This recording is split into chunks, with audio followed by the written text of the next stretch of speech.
Hey guys, welcome to my YouTube channel once again. It's Joseph San Jose. Welcome to Mission and Music with JSJ. Today I have a behind the song video for you. I just wanted to break down this new single that I have coming out February 17th, What Remains. In case you didn't know, I am putting out an EP and I'm slowly releasing every single song from the album. You've already heard one song, 1,000 Upper Rooms, which I released January 25th. What Remains is the lead title track from my EP. So it's actually a pretty old song. I wrote it a couple years back, inspired by I think it was 2017 that I wrote this song.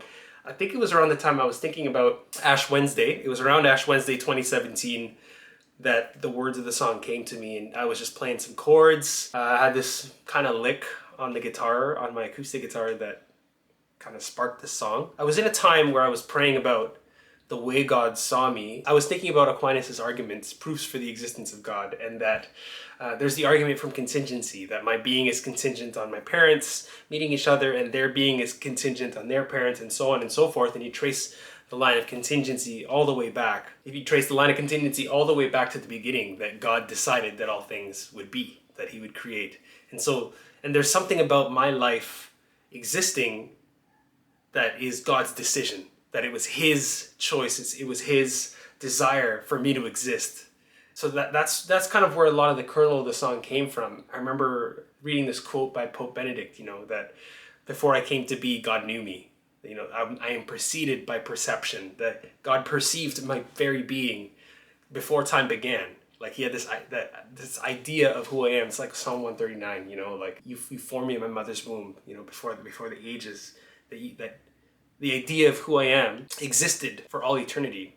And I came into this life now, but there's just something so deeply comforting and so deeply invigorating and life-giving to know that God desires me to exist. And it's his presence, it's his life that holds my life together. At the same time, I was looking at that truth, that beautiful truth that I just shared, with a lot of the wording and the spirituality of Lent and of Ash Wednesday. Remember you are dust, and to dust you shall return, which is like, yes, Kate, I have an eternal soul, my life is beautiful and amazing, but you are dust, and to dust you shall return. So that's kind of the thesis of the song, or kind of where I wanted to take the song. I really wanted to write a song that was honest and genuine and authentic and raw and vulnerable, that came from a real place in my own heart. So that's kind of the vibe, the feel of the song. So let's take you through the words bit by bit. So the first words, may I let these linens fall from my shoulders and my back when I come before you, Lord. So that's a very visceral visual image, It's kind of like a little awkward even, taking off your clothes before coming before God. And I'm just immediately thought of David, who danced naked before the Lord. I think when it comes to approaching the Lord, sometimes we feel like we have to put on our best self and kind of dress up and become something that we're not. And it's not that we shouldn't show up prepared before the Lord, or show up with, maybe wearing our best gown or our best tunic or whatever. But there's something about God that actually for all eternity, we will be as we are. There's nothing covering us. There's nothing in the way. So there's something beautiful about that nakedness, and something about maybe where we are now with our broken nature, our sinful nature, that makes it hard for us to come before the Lord. Because does God really want to see me naked? Do I look good naked before the Lord? So that's a kind of a jarring image, and if it makes you uncomfortable, I think it kind of works in that sense. It's supposed to make you uncomfortable to be vulnerable, to be naked before God.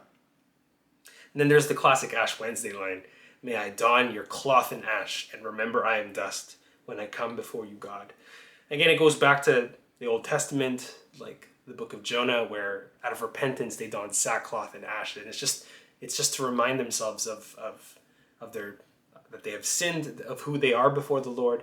And yeah, it just evokes the imagery of Ash Wednesday, where you go up to receive ashes. Remember you are dust, and to dust you shall return. That actually that we do have eternal souls, but also that we take nothing with us. When we come before God, we don't really need to bring anything but ourselves. And to me, that when I think about Ash Wednesday, when I think about sackcloth and ashes, it's not that we're garbage or that we're refuse. In fact, it's the opposite. We're so dignified and such beautiful creatures that when we try and add things on top of that, that's when it starts to become ugly. That's when it starts to become less than what it should be. It's like covering up something gold with things that aren't worth gold.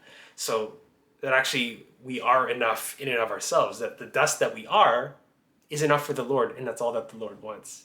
The chorus is just a very simple reflection. All I am is what you made. It's what God made. All I have is what you gave. And what remains is what you say will stay. That what I have in my life, whether it's material things, relationships, friends, what I have is what God gave me. And everything that I am is what God made me to be. And there's something about that gives me such security and such confidence. It's almost a matter of fact, this is it. This is who I am. This is what I have. And in that is enough.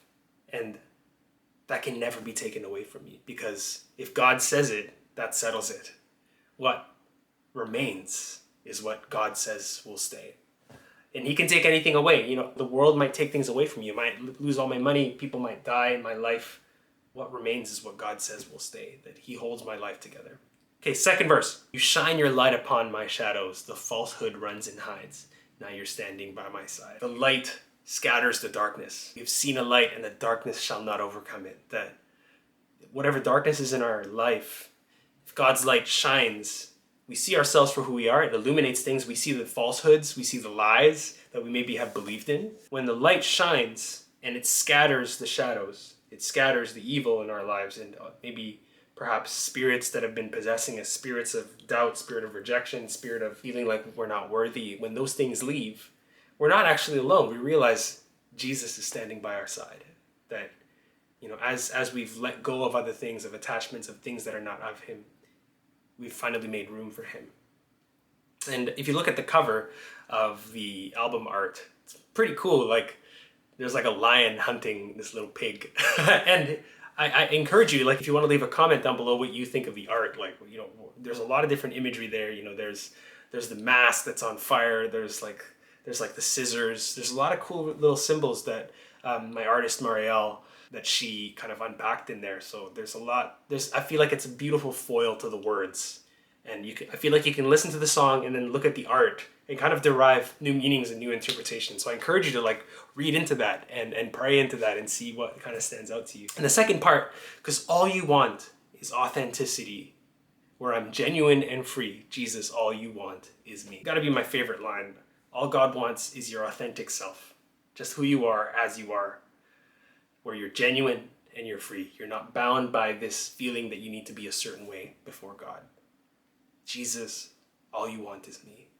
That's all who Jesus wants. And really, that's the song. It goes back to the chorus and it ends there. A couple words about the production of the song. So the whole album, as opposed to what I had worked on with 1,000 Upper Rooms, which was just myself, my voice, my guitar, tracked and mixed by Timothy Choi, my friend. This was recorded a year ago, actually last February 2020, before the pandemic hit. I flew over to Ottawa to my friend Nick Zambon's house, and we set up a recording studio in his house. Jonathan Hilsden was my producer, so the people who worked on this track, Nick Zambon, who tracked and mixed and gave some production feedback and advice. Jonathan Hilsden played the guitars, played that amazing solo in the interlude. He produced the song and gave a lot of direction. Nick Zambon helped me. Nick Zambon shared some of the guitars. So the guitars you hear at the beginning are Nick Zambon's guitars. He's got 8 guitars or something like that. He might have more since then. Kyle Doucette played the drums on it. Beautiful drum job. And the organs and the keys and the synth sounds that you hear at the end, that's Connor George.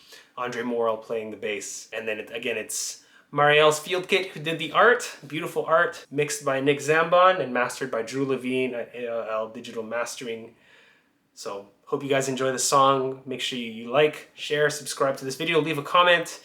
There'll be more songs coming out. So after this, March 5th is my next single coming out after this. So stay tuned. So after that, there'll be singles coming out March 5th, March 12th, March 19th, and finally the whole album beginning to end coming out March 31st. What Remains? Out soon on all platforms. Make sure you pre-save the single, What Remains. Make sure you pre-save the single. Make sure you add it. All that jazz. Share it with your friends. Add it to a playlist. Anything you can do like that helps me out a huge way. It's been such a blast being on this musical pilgrimage with you. Can't wait to do more music. God bless. Take care. Is what you made. All I have is what you gave. What remains is what you say will stay.